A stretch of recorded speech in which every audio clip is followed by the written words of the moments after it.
Hello everyone, welcome to संपूर्ण classes. संपूर्ण classes में आप सभी का स्वागत है। आज हम डिस्कस करने जा रहे हैं परसेंटेज पार्ट 4। आज का सेशन स्टार्ट करने से पहले मैं आप सभी से बोलूंगी, please like and subscribe our channel and click on bell icon, ताकि आपको चैनल के अपकमिंग वीडियोस के अपडेट्स मिलते रहें। और अगर आपको कोई भी डाउट्स आते हैं regarding the preparation, regarding the content, कोई भी डाउट्स आते हैं तो आप हमारा टेलीग्राम ग्रुप ज्वाइन कर सकते हो। टेलीग्राम ग्रुप का लिंक आपको चैनल के डिस्क्रिप्शन बॉक्स में मिल जाएगा। चलिए अब आज का सेशन स्टार्ट करते हैं। कल हमने प्रॉब्लम नंबर 17 तक डिस्कस किया था। आज हम कोशिश करेंगे कि परसेंटेज कंप्लीट हो जाए, अदरवाइज एक सेशन और ले लेंगे उस पे, और मोस्ट प्रोबेबली नेक्स्ट सेशन तक परसेंटेज कंप्लीट हो जाएगा। चलो इस क्वेश्चन को हम डिस्कस करते हैं।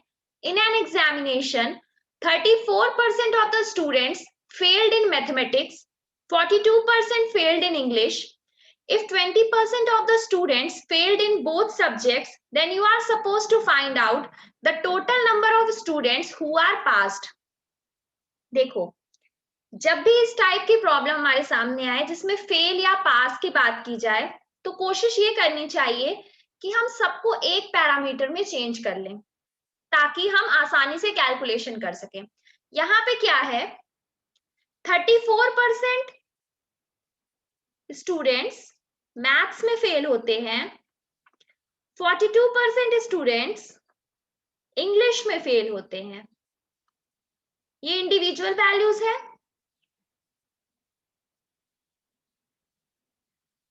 और 20% स्टूडेंट्स मैथ्स और इंग्लिश दोनों में फेल होते हैं। कल क्या बताया था मैंने? सिंपल तरीका इन प्रॉब्लम्स को सॉल्व करने के 3 मेथड्स होते हैं। पहला होता है आपका वेन डायग्राम अप्रोच, दूसरा होता है आपका सिंपल सेट थ्योरी, और तीसरा ये होता है simply take the summation of the individual values and subtract the common part, that means both value from the summation. बस इतना करना होता है आपको। तो देखो, इंडिविजुअल इसमें है 34 प्लस 42, दैट मीन्स 76। इसमें से हम माइनस कर देंगे 20, तो यहां से हमें परसेंटेज मिल जाएगा फेल का, यानी कि 56% हैं फेल स्टूडेंट्स। लेकिन प्रॉब्लम में हमें निकालना है percentage of students who passed. तो अगर 56% स्टूडेंट फेल होते हैं तो पास स्टूडेंट्स क्या हो जाएंगे? Definitely 100 minus of 56, that means 44%। Right answer is B. चलो नेक्स्ट प्रॉब्लम देखते हैं। Problem number 19।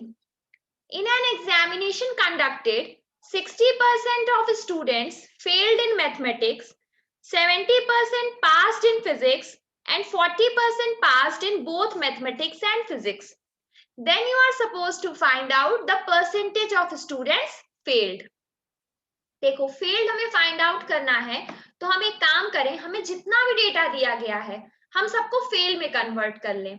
अगर हम सारे डेटा को फेल में कन्वर्ट कर लें और सिंपली जो फॉर्मूला हमें पता है, summation of individual minus of both, या फिर कॉमन वैल्यू हम कर दें, तो हमें आंसर मिल जाएगा हमारा। तो हम यही करते हैं, क्योंकि हमें फेल्ड फाइंड आउट करना है। सबसे पहले मैथमेटिक्स में 60% स्टूडेंट फेल होते हैं, 70% स्टूडेंट्स फिजिक्स में फेल होते हैं। अच्छा सॉरी, पास होते हैं। अच्छा ये बताइए, अगर 70% स्टूडेंट्स फिजिक्स में पास होते हैं, तो यानी कि फेल स्टूडेंट्स कितने हो जाएंगे? 100 minus of 70, that means 30%। Next data, 40% passed in both mathematics and physics. Both mathematics and physics में 40% स्टूडेंट पास होते हैं, तो अगर हमें फेल्ड का डेटा निकालना होगा तो हम क्या करेंगे? 100 माइनस ऑफ 40, दैट मीन्स 60%। अब हमें सारा फेल का डेटा मिल चुका है। सिंपली हमें करना होता है समेशन ऑफ इंडिविजुअल, यानी कि ये दोनों का summation minus of this value. That means अगर हमें निकालना है परसेंटेज ऑफ फेल्ड, तो उसके लिए हम करेंगे 60 प्लस 30 माइनस ऑफ 60, जो मिल जाएगा हमें 30%। That means the right answer is C. चलो नेक्स्ट प्रॉब्लम देखते हैं।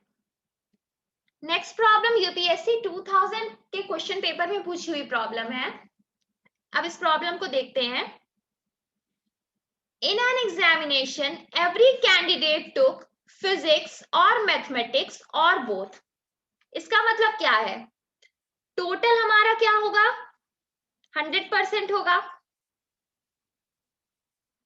उसके बाद 65.8% took physics. फिजिक्स लेते हैं 65.8% स्टूडेंट्स, और 59.2% स्टूडेंट्स टुक मैथमेटिक्स, और मैथमेटिक्स लेते हैं 59.2%। तो हमें इस प्रॉब्लम में निकालना है the total number of candidates. हमें पता है टोटल नंबर ऑफ कैंडिडेट्स अगर 2000 है, तो हमें निकालना है how many candidate took physics and mathematics. Simple formula हमें पता है। सिंपल फॉर्मूला क्या होता है? Total is equals to summation of individual minus, आपको लेना होता है इसमें इंटरसेक्शन पार्ट या फिर कॉमन पार्ट, यही कंसिडर करना होता है, माइनस ऑफ कॉमन या फिर बोथ। टोटल है 100। फिजिक्स और मैथ्स या इन दोनों का समेशन हो जाएगा individual values. That means 65.8 plus of 59.2, और हमें निकालना है intersection part. Let us assume ये x है। यहां से हमें मिल जाएगा percentage of students who took both physics and mathematics. तो यहां से x की वैल्यू हमें मिल जाएगी 125 minus of 100, that means 25%। 25% students ऐसे हैं जिन्होंने फिजिक्स और मैथमेटिक्स दोनों को ऑप्ट किया। अगर टोटल स्टूडेंट्स 2000 है, दैट मीन्स 100% की वैल्यू कितनी दी हुई है हमें? 2000। तो हमें निकालना है 25% के लिए वैल्यू कितनी होगी। सिंपल क्रॉस मल्टीप्लीकेशन करेंगे हम। 25 इंटू 2000 डिवाइड बाय 100, यहां से मिल जाएगा हमें 500। The right answer is B. एक प्रॉब्लम और देखते हैं, उसके बाद हम सक्सेसिव चेंज टाइप डिस्कस करेंगे। In a survey, it was found that 80% of those surveyed own car, while 60% of those surveyed own a mobile phone. If 55% owned both car and mobile phone, that what percent of those surveyed own a car or a mobile phone or both? That means क्या निकालना है इसमें? Total निकालना है। तो हमें formula पता है, total is equals to summation of individual minus of common.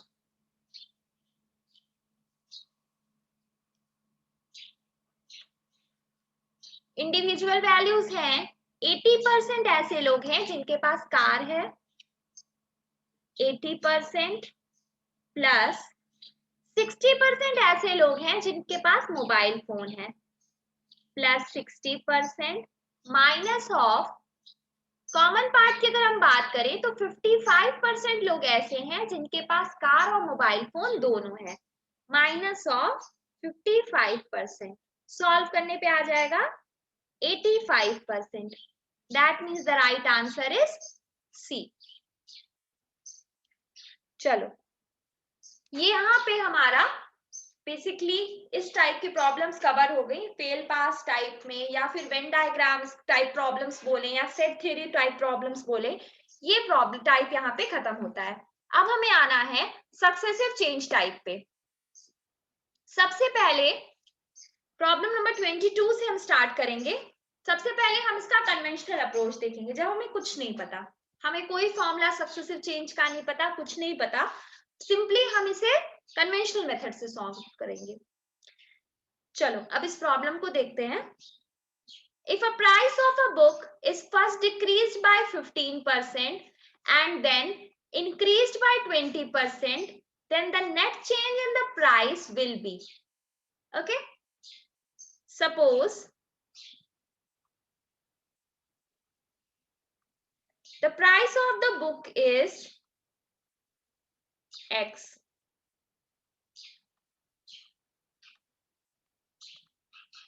हमने मान लिया कि इनिशियली क्या होता है, इस बुक का प्राइस क्या है, X है। उसके बाद क्या हो रहा है, पहले इसका प्राइस 25% से डिक्रीज होता है। दैट मीन्स 25% से डिक्रीज का मतलब है सिंपली हो जाएगा ये x into 75 by 100, 100 minus of 25 upon 100, यही तो होगा, यानी कि हो गया 75। उसके बाद क्या होता है, then the price increased by 20%। उसके बाद प्राइस कितने से बढ़ता है, 20% से। That means 100 plus of 20 by 100, that means कितना हो जाएगा, 120 अपॉन 100। इस तरीके के चेंजेस आते हैं, तो हमें नेट चेंज निकालना है। अब ये है हमारा न्यू प्राइस।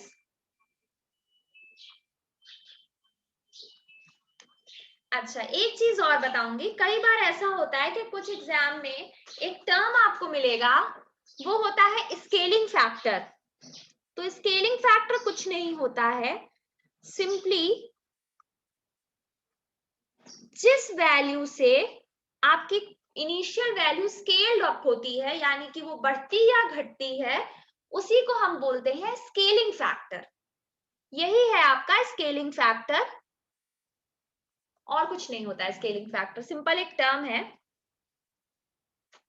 अब इस प्रॉब्लम को आगे देखते हैं हम।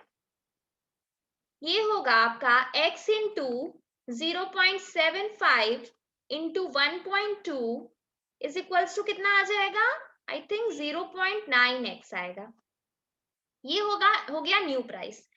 ये है आपका old price.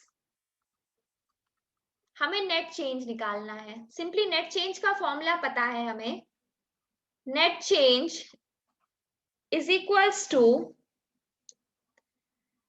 Difference of simply final minus of initial upon initial into 100। Simple formula है।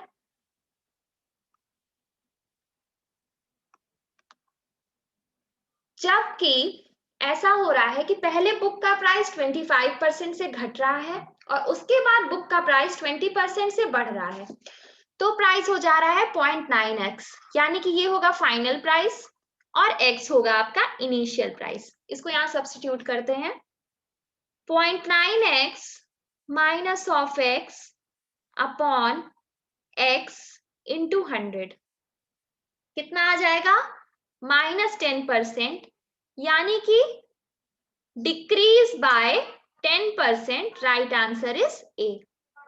ये तो हो गया कन्वेंशनल अप्रोच, जब हमें कुछ नहीं पता था कि एग्जैक्टली सक्सेसिव चेंज का फॉर्मूला क्या होता है, हमें कुछ नहीं पता, हमने सिंपली एक एक कंडीशन लगा दी, तब हमें ये आंसर मिला। अब हम देखने जा रहे हैं सक्सेसिव चेंज का फॉर्मूला क्या होता है।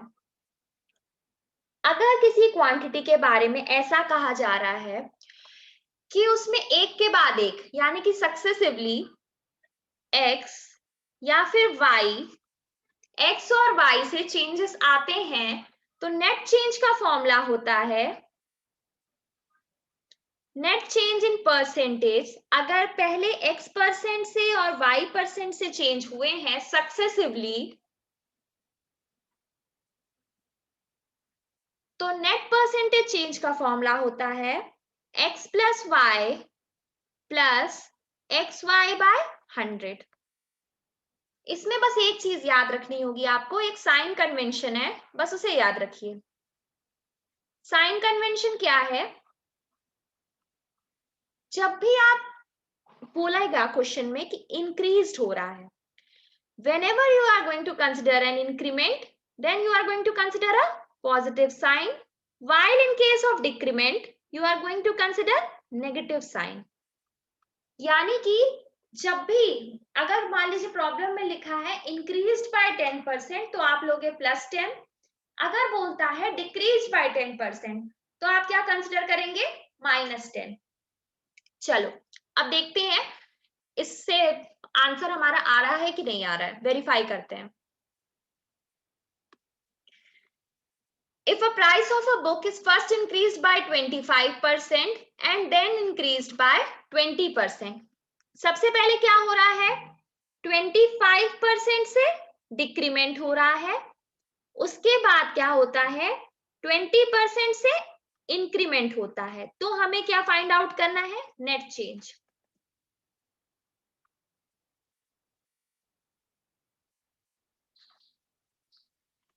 डिक्रीमेंट है यानी कि हम इसे कह सकते हैं -25, ये हो गया x।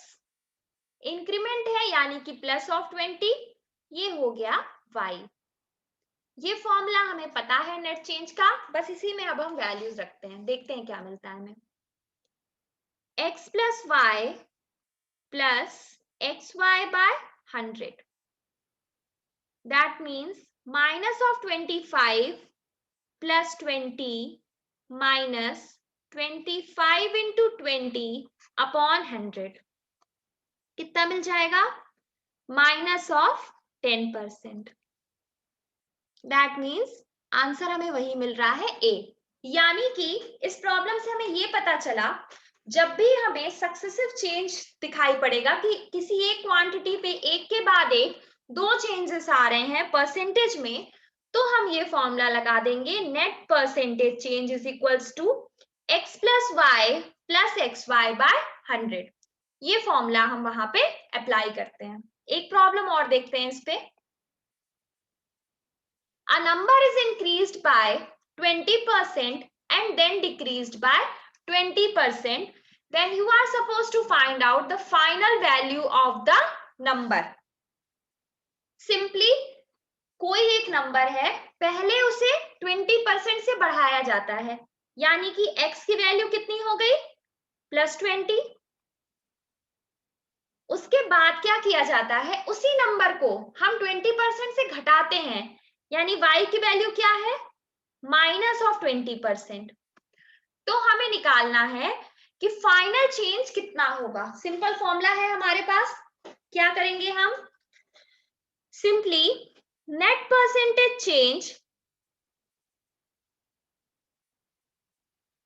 Is equals to x plus Y plus of X Y by 100। Sign हमने यहाँ पे डिफाइन कर लिए हैं, बस अब वैल्यू सब्स्टिट्यूट कर देते हैं। हमें क्या मिल जाएगा? 20 minus of 20 minus 20 into 20 upon 100। This 20 and this 20 cancel out, यहां से मिल जाएगा -4%, यानी कि decrease by 4%। The right answer is C. यहां से एक और रिजल्ट हमें मिलता है कि जब भी कभी ऐसा हो कि किसी एक क्वांटिटी के बारे में बात की जा रही है और उस एक क्वांटिटी में ही सेम अमाउंट से, मान लेते हैं अगर x% से इंक्रीमेंट हो रहा है और उसके बाद x% से डिक्रीमेंट हो रहा है, तो हमेशा याद रखेंगे हमें एक चीज और है, नेट चेंज के केस में हमेशा डिक्रीमेंट होगा और उस डिक्रीमेंट की वैल्यू क्या हो जाएगी? X square upon 100।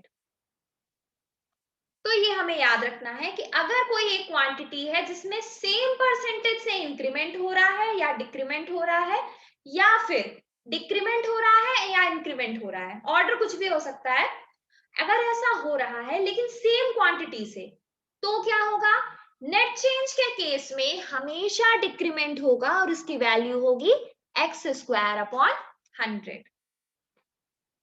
Same pattern पे नेक्स्ट प्रॉब्लम है, उसको भी देख लेते हैं एक बार। A number is decreased by 10% and then increased by 10%. That means same quantity से डिक्रीमेंट हो रहा है, 10% से डिक्रीमेंट हुआ, फिर 10% से इंक्रीमेंट हुआ, यानी कि नेट चेंज क्या होगा, नेट चेंज हमें पता है इस केस में हमेशा डिक्रीमेंट होगा।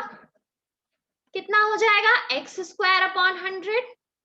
दैट मीन्स एक्स की वैल्यू क्या क्या है यहाँ पे, सिंपली 10 होगी, 10 से ही पहले डिक्रीमेंट हो रहा है फिर इंक्रीमेंट हो रहा है, यानी कि हो जाएगा 10 इंटू 10 अपॉन 100, दैट मीन्स 1%। 1% से डिक्रीमेंट हो रहा है। अब क्या दिया हुआ है यहाँ पे हमें, a number so obtained is 10 less than the original number, यानी कि ये जो 1% है वो कितने के बराबर है, 10। तो हमें निकालना है ओरिजिनल नंबर, यानी कि हमें क्या फाइंड आउट करना है, 100% वैल्यू। 1% पे वैल्यू 10 है तो 100% पे कितनी हो जाएगी, सिंपली क्रॉस मल्टीप्लीकेशन अप्लाई करते हैं, 100 into 10 upon 1, that means 1000। The right answer is a.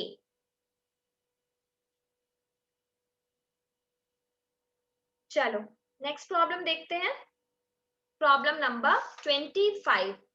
इस तरीके का पैटर्न काफी ज्यादा इंपॉर्टेंट होता है एग्जाम पॉइंट ऑफ व्यू से, अक्सर इस तरीके की प्रॉब्लम्स पूछी जाती हैं। Every edge of a cube is increased by 20%. Then the percentage increase in surface area of the cube is. पहले हम इससे कन्वेंशनल अप्रोच से करेंगे। क्या कहा जा रहा है यहाँ पे, each edge of the cube is increased by 20%। हम मान लेते हैं कि क्यूब का एज क्या है, a है, a is the initial edge of the cube। उसके बाद क्या हो रहा है, 20% से क्यूब के एज में इंक्रीमेंट हो रहा है, यानी कि वो हो जाता है 120 अपॉन 100। कितना हो जाएगा स्केलिंग फैक्टर, क्या बताया था मैंने, स्केलिंग फैक्टर क्या होता है, स्केलिंग फैक्टर ऐसी वैल्यू होती है यानी कि जिस वैल्यू से कोई भी इनिशियल वैल्यू स्केल्ड आउट हो, यानी कि उसमें मल्टीप्लाई करें तो हमें चेंज पता चले कि कितना चेंज आ रहा है, फाइनल वैल्यू ऑब्टेन हो रही है। इनिशियल वैल्यू से फाइनल वैल्यू तक पहुंचने के लिए हमें कितना उसे स्केल आउट करना पड़ेगा, वो हमारा स्केलिंग फैक्टर बताता है। ठीक है, तो यहां से स्केलिंग फैक्टर कितना मिल जाएगा, 1.2। ठीक, अच्छा अब ये देखते हैं इसमें कि बात क्या हो रही है, percentage increase in the surface area of the cube you are suppose to find out. सबसे पहले हमें पता होना चाहिए क्यूब का सरफेस एरिया क्या होता है। क्यूब का सरफेस एरिया का फॉर्मूला होता है 6a²। ये फॉर्मूला एग्जैक्टली कैसे आता है, ये जब हम मेंसुरेशन एंड ज्योमेट्री पढ़ेंगे तो प्रॉपरली मैं वहां पे एक्सप्लेन करूंगी। फिलहाल के लिए अपनी बेसिक नॉलेज से आपको पता होगा कि क्यूब का सरफेस एरिया होता है सिंपली 6a²। क्यूब का सरफेस एरिया है 6a²। तो अब हम लगाते हैं फॉर्मूला, सिंपली परसेंटेज चेंज का फॉर्मूला होता है final minus initial upon initial into 100। ठीक,